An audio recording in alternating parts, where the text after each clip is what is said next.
Okay, today we're going to be doing another band alteration. This one is a little unusual. Basically, if your lower band likes to roll up on you, and sometimes it will manifest itself as having like a wrinkle that's horizontal in here. Basically what we're going to do is take out a little bit of this extra length at the bottom. Okay? So we're going to take our French curve.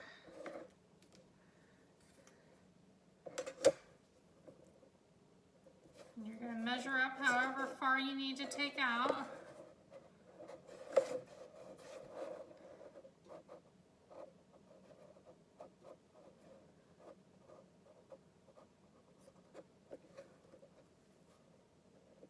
And you're going to draw in your new line.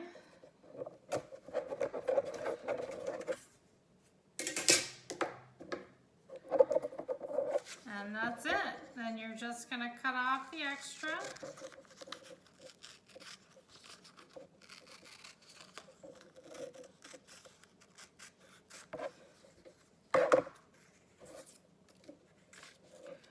So that's how you fix if you've got the horizontal wrinkle or if it's rolling up on the band.